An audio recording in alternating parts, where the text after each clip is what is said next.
എല്ലാവർക്കും restart P S സിയുടെ പുതിയൊരു ക്ലാസ്സിലേക്ക് സ്വാഗതം. ഇന്ന് നമ്മൾ ഡിസ്കസ് ചെയ്യുന്നത് ദേശീയ അവാർഡ് നേടിയ മലയാളി സംവിധായകരെക്കുറിച്ചാണ്.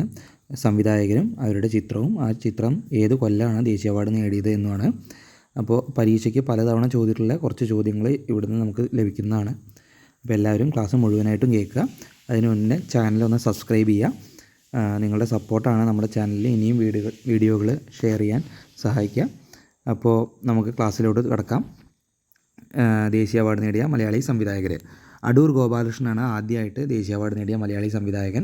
സ്വയംവരം എന്ന ചിത്രത്തിന് 1972 അടൂർ ഗോപാലകൃഷ്ണന് ദേശീയ അവാർഡ് ലഭിച്ചത്, മികച്ച സംവിധായകനുള്ള ദേശീയ അവാർഡ് ലഭിച്ചത്. അതിനുശേഷം അരവിന്ദൻ എന്ന് പറഞ്ഞ സംവിധായകനാണ് 2 പ്രാവശ്യം തുടർച്ചയായിട്ട് കാഞ്ചന സീതയ്ക്കും തമ്പ് എന്ന മൂവിക്കും വേണ്ടിയിട്ട് 1977 1978 തുടർച്ചയായി 2 കൊല്ലം അരവിന്ദൻ എന്ന് പറഞ്ഞ സംവിധായകനാണ് ദേശീയ അവാർഡ് നേടിയിട്ടുള്ളത്. പിന്നെ വീണ്ടും അടൂർ ഗോപാലകൃഷ്ണൻ മുഖാമുഖം എന്ന ചിത്രത്തിന് 1984 അടൂർ ഗോപാലകൃഷ്ണൻ വീണ്ടും ദേശീയ അവാർഡ് നേടുകയുണ്ടായി. വീണ്ടും അരവിന്ദൻ തന്നെ ഒരിടത്ത് എന്ന സിനിമയ്ക്ക് വേണ്ടി 1986 ദേശീയ അവാർഡ് നേടി. അതിനുശേഷം വീണ്ടും അടൂർ ഗോപാലകൃഷ്ണൻ 3 തവണ, അപ്പോൾ 3 തവണ അരവിന്ദനുമായി, 3 തവണ അടൂർ ഗോപാലകൃഷ്ണനുമായി. 3-ാം തവണ അടൂർ ഗോപാലകൃഷ്ണൻ അനന്തരം എന്ന മൂവിക്ക് 1987 മികച്ച സംവിധായകനുള്ള ദേശീയ അവാർഡ് നേടുകയുണ്ടായി. അതിനുശേഷം ഷാജി എൻ കരുണാണ്. ഒരുപാട് പ്രാവശ്യം ചോദിച്ചിട്ടുള്ളൊരു ചോദ്യമാണ് ഷാജി എൻ കരുണിൻ്റെ. പിറവി എന്ന ചിത്രത്തിന് ഷാജി എൻ കരുണിന് 1988 നാഷണൽ അവാർഡ് ലഭിച്ചു. മികച്ച സംവിധായകനുള്ള, മികച്ച ഡയറക്ടർക്കുള്ള നാഷണൽ അവാർഡ് ലഭിച്ചു. അടുത്തത് വീണ്ടും അടൂർ ഗോപാലകൃഷ്ണൻ്റെ 4ാമത്തെ സിനിമയാണ് അടൂർ ഗോപാലകൃഷ്ണൻ്റെ മതിലുകൾ എന്ന സിനിമയ്ക്ക് 1989 മികച്ച സംവിധായകനുള്ള നാഷണൽ അവാർഡ് അടൂർ ഗോപാലകൃഷ്ണൻ 4ാം തവണയും മതിലുകൾ എന്ന ചിത്രത്തിലൂടെ ലഭിച്ചു. അതിനുശേഷം TV ചന്ദ്രൻ എന്ന സംവിധായകന് പൊന്തൻമാട, മമ്മൂട്ടിയുടെ ചിത്രമായിട്ടുള്ള പൊന്തൻമാടയ്ക്ക് TV ചന്ദ്രന് മികച്ച സംവിധായകനുള്ള ദേശീയ അവാർഡ് 1993 ലഭിച്ചു. അതിനുശേഷം ജയരാജിന് കളിയാട്ടം എന്ന സിനിമയ്ക്ക് വേണ്ടി സുരേഷ് ഗോപിക്ക് മികച്ച നടനുള്ള അവാർഡ് ലഭിച്ച സിനിമയാണ് കളിയാട്ടം. അതിന് മികച്ച സംവിധായകനുള്ള അവാർഡ് ജയരാജിന് ലഭിച്ചു. 1997 ജയരാജിന് കളിയാട്ടത്തിലൂടെ മികച്ച സംവിധായകനുള്ള ദേശീയ അവാർഡ് ലഭിച്ചത്. വീണ്ടും അടൂർ ഗോപാലകൃഷ്ണനാണ്, അതിനു മുന്നേ രാജീവ് നാഥിന് ജനനി എന്ന ചിത്രത്തിന് 1998 മലയാളി സംവിധായകന് മികച്ച സംവിധായകനുള്ള ദേശീയ അവാർഡ് ലഭിക്കുകയുണ്ടായി.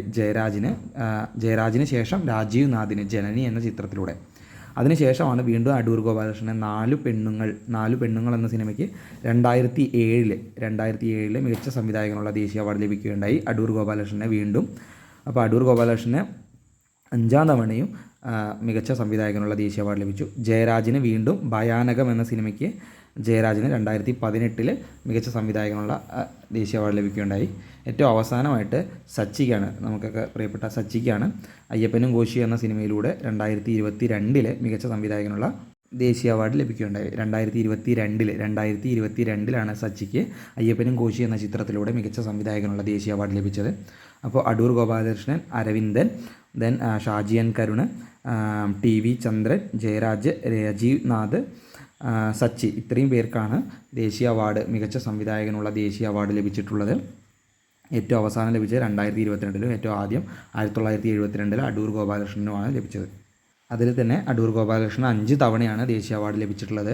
ഏറ്റവും കൂടുതൽ തവണ ദേശീയ അവാർഡ് ലഭിച്ച മലയാളി സംവിധായകൻ ആരാണെന്നുള്ള ചോദ്യത്തിന് ഉത്തരം അടൂർ ഗോപാലകൃഷ്ണനാണ്. സ്വയംവരം, മുഖാമുഖം, അനന്തരം, മതിലുകൾ, ലാസ്റ്റ് 4 പെണ്ണുങ്ങൾ, ഈ 5 സിനിമയ്ക്കാണ് അടൂർ ഗോപാലകൃഷ്ണന് ദേശീയ അവാർഡ് ലഭിച്ചത്. അരവിന്ദന് 3 തവണ ദേശീയ അവാർഡ് ലഭിക്കുകയുണ്ടായി. കാഞ്ചന സീത, തമ്പ്, ഒരിടത്ത് എന്ന 3 ചിത്രങ്ങൾക്കാണ് അരവിന്ദന് ദേശീയ അവാർഡ് ലഭിച്ചത്. ഷാജി എൻ കരുടന് പിറവി എന്ന ചിത്രത്തിന് 1988 ലഭിക്കുകയുണ്ടായി. TV ചന്ദ്രന് പൊന്തൻമാടയ്ക്കും, ജയരാജിന് കളിയാട്ടം ഭയാനക എന്ന ചിത്രത്തിന് ദേശീയ അവാർഡ് ലഭിക്കുകയുണ്ടായി. രാജീവ് നാഥിന് ജനനി എന്ന ചിത്രത്തിനും, സച്ചിക്ക് അയ്യപ്പനും കോശി എന്ന ചിത്രത്തിനും 2022 ദേശീയ അവാർഡ് ലഭിച്ചു. അപ്പോൾ ഇത്രയും കാര്യങ്ങളാണ് ദേശീയ അവാർഡ് നേടിയ മലയാളി സംവിധായകർ എന്ന ഭാഗത്ത് നമുക്ക് പഠിക്കാനുള്ളത്. അപ്പോൾ എല്ലാവരും ശ്രദ്ധിച്ചു വയ്ക്കാം. അവിടെ അടൂർ ഗോപാലകൃഷ്ണൻ്റെ കാര്യമൊക്കെ പ്രത്യേകം ശ്രദ്ധിക്കുക. ഷാജി എൻ കരുണിൻ്റെ കാര്യം, അതെല്ലാം റിപ്പീറ്റഡ് ആയിട്ടുള്ള ചോദ്യങ്ങളാണ്. ആ കാര്യങ്ങളൊന്ന് ശ്രദ്ധിച്ചു വയ്ക്കുക. അപ്പോൾ ഇത്രയാണ് ഇന്നത്തെ ക്ലാസ്സിൽ. വീണ്ടും വേറൊരു ക്ലാസ്സുമായിട്ട് വരാം. Thank you.